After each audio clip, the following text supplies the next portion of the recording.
Hello everyone. तो पिछले episode में हमने देखा था कि कैसे हमारे हीरो लिंग टियान ने स्वॉर्ड गॉड सेट की सबसे खूबसूरत और पावरफुल लड़की मुइंग को हराकर उसे रिजेक्ट भी कर दिया था, वो भी सारे सेक्ट के सामने। पर वो हार मानने को तैयार नहीं थी, बल्कि उसके सेक्ट के बाहर जाकर वो तो धरना देना शुरू कर देती है। लिंग टियान को उसकी फैमिली से इन्फॉर्मेशन मिली थी कि उसकी फैमिली खतरे में है, तो वो रातों रात वहाँ से रवाना हो जाता है बिना मुइंग को उसकी जगह से हिलाए। इस बारे में जब सेक्ट के एल्डर्स को पता लगता है तो वो परेशान होकर लिंग वे को उसके पीछे भेज देते हैं। लिंग फैमिली के बाहर पहुंचने के बाद लिंग टियान को अपना भाई गलत हालत में मिलता है, जिसकी फाइट हो रही थी लियू फैमिली के लोगों से। वहाँ के यंग प्रिंसेस वांग लेंग नाम के गुंडे के साथ उसके ग्रुप को मिलाकर इनके ऊपर हमला कर चुकी थी, पर उनके खिलाफ लिंग टियान आकर खड़ा हो गया था। इस पार्ट की स्टार्टिंग में दिखाते हैं लिंग टियान ने उन्हें धमकी देते हुए कहा था कि अब मैं तुम्हें दिखाता हूँ कि फास्ट स्वॉर्ड टेक्निक किसे कहते हैं, और फिर वो उनकी आंखों के सामने से ओझल होते हुए उनमें से 2 बंदों को निपटा देता है। अब इतना फास्ट अटैक देखने के बाद तो वो लोग हैरान थे, क्योंकि उन्हें थोड़ी देर के लिए लिंग टियान बिल्कुल ही दिखना बंद हो चुका था। वो समझ नहीं पाते कि आखिर ये लड़का कितना फास्ट है। इससे पहले कि वो लोग कुछ और समझ पाते, उससे पहले ही लिंग टियान उनके सामने प्रकट होकर उन तीनों का भी खेल खत्म कर देता है। उसकी इतनी फास्ट मूव और टेक्निक्स को देखने के बाद तो वांग लेंग की आंखें खुली की खुली रह गई थी। उसे यकीन नहीं होता। वो डर से पीछे हटने लग गया था, क्योंकि उसे पता था कि नेक्स्ट बारी उसी की है। पर हमारा लिंग टियान उसके पीछे प्रकट हो जाता है अपने स्वॉर्ड के साथ। यहाँ लिंग टियान ने जो टेक्निक परफॉर्म की थी, वांग लेंग को शायद उस टेक्निक के बारे में पता था। वो कहता है कि अभी तुमने कौन सी टेक्निक यूज की, हेवन टायर मार्शल टेक्निक।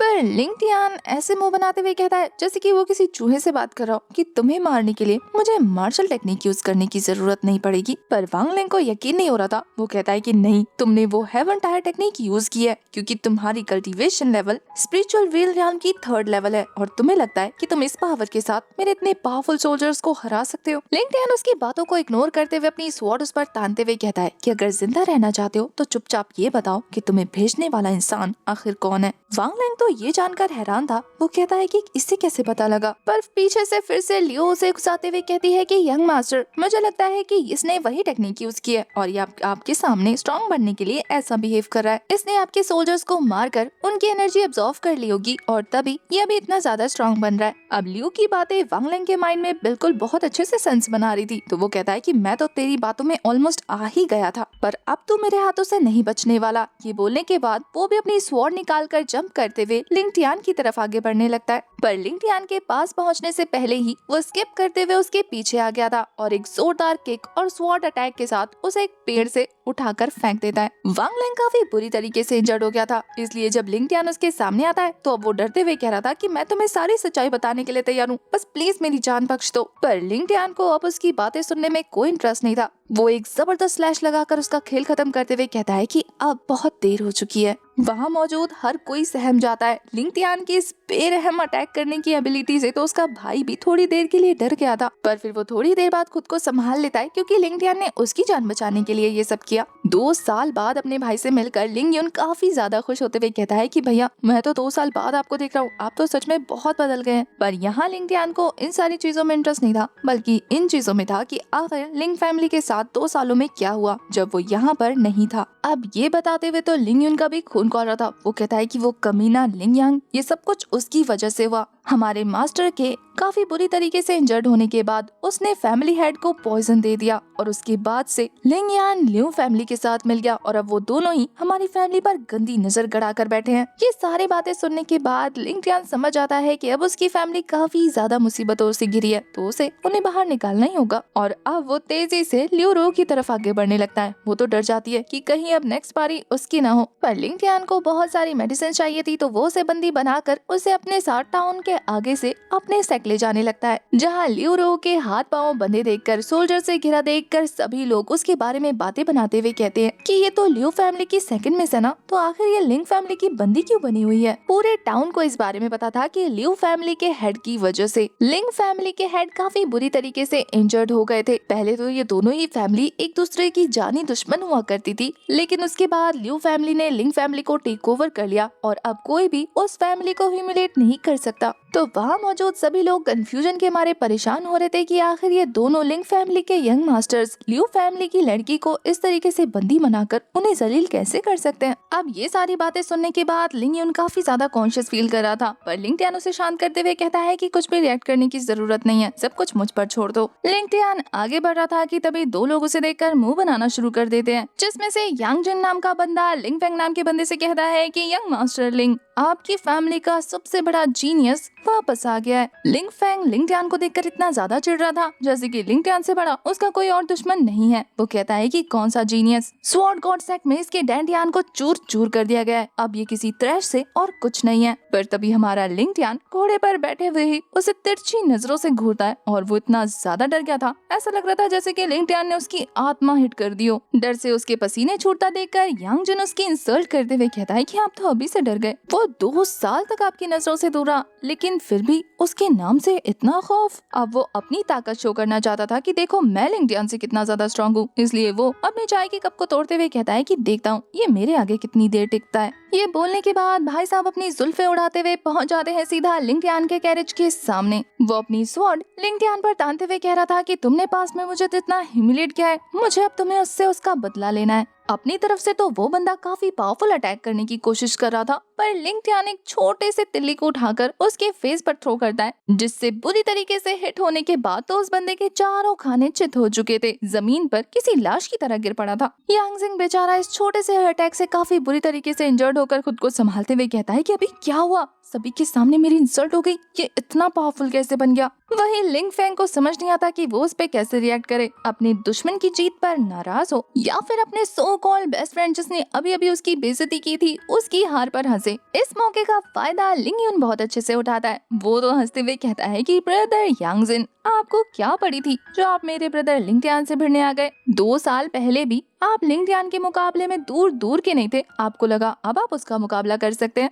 लगता है शायद अब आपने अपना सबक सीख लिया होगा, है ना। पर यांग जिन सबके सामने अपनी रेपुटेशन को बचाने के लिए कहता है कि आज मैंने जरूरत से ज्यादा पी रखी है, इस वजह से मैंने अपनी फुल स्ट्रेंथ नहीं की, मुझे लगा कमजोर होगा, कल जब मैं पूरी तरीके से होश में आ जाऊंगा ना तब दोबारा फाइट करूंगा, फिर देखते हैं किसके अंदर कितनी ताकत है। और कल हमारे बीच में पूरे रूल्स एंड रेगुलेशंस के साथ फाइट होगी, जहां हम 3 राउंड खेलेंगे, जो बंदा भी 2 राउंड जीत जाएगा वो फुल विनर। ये बोलने के बाद वो वहाँ से ऐसे जा रहा था जैसे कि वो किसी से नहीं डरता, लेकिन अंदर ही अंदर तो उसकी आत्मा फड़फड़ा रही थी। उसे समझ नहीं आता कि अचानक से ये छोटा बच्चा इतना पावरफुल हो गया, अब वो कल उसके सामने कैसे टिकेगा। उसे अपनी एनर्जी कलेक्ट करने के लिए कुछ न कुछ तो जरूर सोचना पड़ेगा। पर इससे पहले कि वो वहाँ से जा पाता, लिंग टियान उसे रोकते हुए कहता है कि ठहरो, क्या मैंने तुम्हें कहा कि तुम यहाँ से जा सकते हो। लिंग टियान का इतना कहना था कि वो बंदा जरा सी भी देर नहीं करता और अपने 11 नंबर की बस पकड़कर वहाँ से रवाना हो जाता है। भागते हुए वो पीछे मुड़कर लिंग टियान को चेक भी कर रहा था कि कहीं वो उसके पीछे तो नहीं आ रहा, लेकिन आगे दौड़ने पर उसे अपने सामने लिंग टियान खड़ा नजर आता है। अब अपने सामने देखकर उसकी जान तो निकलने वाली थी, लेकिन फिर भी वो खुद को संभालते हुए कहता है कि तुमने मुझे ऐसा करने पर मजबूर किया है, और फिर वो अपनी स्पीड को और ज्यादा इंक्रीज कर देता है। ऐसा लग रहा था जैसे कि वो लिंग टियान को उड़ाते हुए आगे निकल जाएगा, पर ये रॉकेट की स्पीड से आ रहा बंदा अपने पाँव पर ऐसे ब्रेक लगाता है जैसे कि सामने उसकी मौत खड़ी हो, और फिर अपनी आंखों में आंसू भरकर फूट फूट के हमारे लिंग टियान के पाँव में गिरकर रोते हुए कह रहा था कि मुझे माफ कर दीजिए।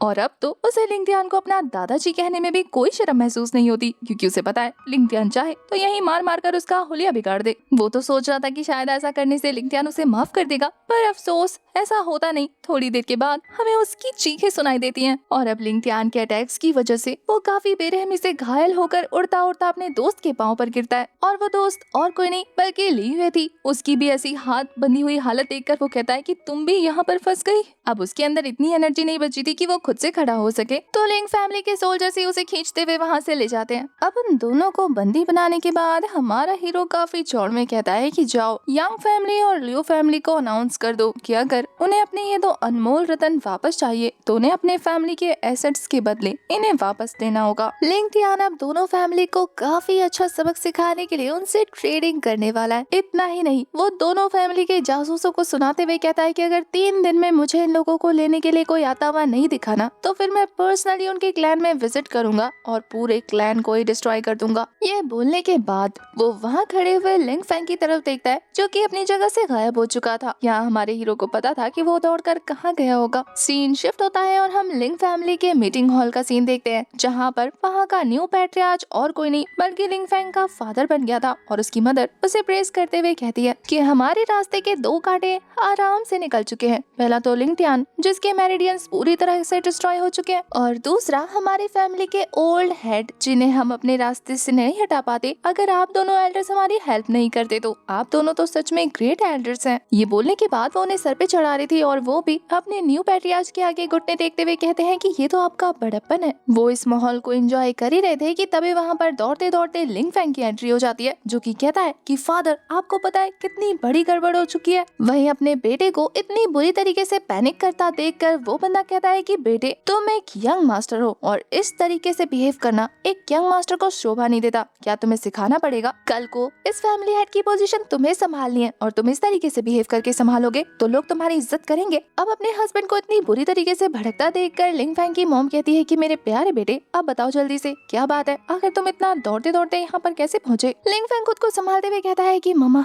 पापा आपको पता है लिंग टियान वापस आ चुका है। ये सुनकर तो सभी के पांव तले से जमीन खिसक जाती है। उनका रिएक्शन था क्या सच में? वही लिंग फैंग की मदर कहती है कि वो बेवकूफ कमीना यहाँ वापस आने की तैयारी कर रहा है। लगता है उसके डैंटियान शैटर होने के बाद स्वॉर्ड गॉड सेट के लोगों ने उसे धक्के मारकर वहाँ से निकाल दिया और अब उसके पास जाने के लिए कोई बचा नहीं बची, तो वो हमारी लिंग फैमिली में वापस आ रहा है ये सोचकर कि हम उसे यहाँ पर रहने देंगे। ये सुनकर लिंग फैंग अपनी मॉम को टोकते हुए कहता है कि नहीं माँ आप गलत समझ रही हैं, वो कोई वेस्ट नहीं है बल्कि वो तो पहले से भी ज्यादा पावरफुल हो गया है। मैंने अपनी इन आंखों से देखा उसने यांग जिन को इतनी बुरी तरीके से हराया, मैं आपको क्या बताऊं। इनफैक्ट उसने तो लियो रो को भी पकड़ लिया और यांग दोंग को भी। इतना ही नहीं उसने पूरे बाजार में यह अनाउंसमेंट कर दी कि अगर उन्हें अपने बच्चे वापस चाहिए तो उन्हें पैसे देने होंगे और अगर 3 दिन के अंदर उन्हें वापस लेने कोई नहीं आया तो फिर वो उनके क्लैन को डिस्ट्रॉय करने के लिए वहाँ पर्सनली खुद जाएगा। अब ये सुनकर लिंग फैंग के फादर सोच में पड़ गए थे। उन्हें पता था कि लिंग टियान वो बच्चा नहीं है जो बिना सोचे समझे कोई भी कदम उठा ले। अगर वो इतना ज्यादा एग्रेशन शो कर रहा है तो इसका मतलब ये है कि पक्का स्वॉर्ड गॉड सेट में उसने पहले से भी ज्यादा पावर हासिल कर ली होगी। बाकी के एल्डर्स भी इसी बारे में बात करने लगते हैं कि उसकी पर्सनैलिटी इस तरह की नहीं है कि वो अपने साथ हुए जुल्म पर शांत बैठ जाए। वो पक्का अगर इस तरीके से तबाही मचाते हुए आगे बढ़ रहा है तो वो रिवेंज लेने के लिए ही आया होगा। अब एल्डर्स न्यू पैट्रियार्च को राय देते हैं कि क्यों ना हम उसे रास्ते से हटा दे। ओल्ड पैट्रियार्च को भी ये आइडिया बहुत अच्छा लगता है। वो कहते हैं कि ये मैटर मुझसे आने से पहले ही उसे एलिमिनेट कर दो और इसके लिए वो उन्हें अपने हाथ गंदे करने से मना करते हुए कहते हैं कि ग्रैंड एल्डर जल्दी से जाकर लियू फैमिली को इस बारे में रिपोर्ट कीजिए कि उनकी मिस को किडनैप कर लिया गया है, बाकी का लियू फैमिली खुद संभाल लेगी। इतना ही नहीं उन्हें ये भी बता देना कि लिंग टियान कहाँ है और क्या कर रहा है। सारी चीजें स्मूथली हो जाए इस चीज का आपको बहुत अच्छे से ध्यान रखना होगा। अब अपने न्यू पैट्रियार्च की इतनी खतरनाक प्लानिंग सुनने के बाद ग्रैंड एल्डर उन्हें अप्रिशिएट करते हुए कहते हैं कि आप तो सच में कमाल के हैं, यहाँ सांप भी मर जाएगा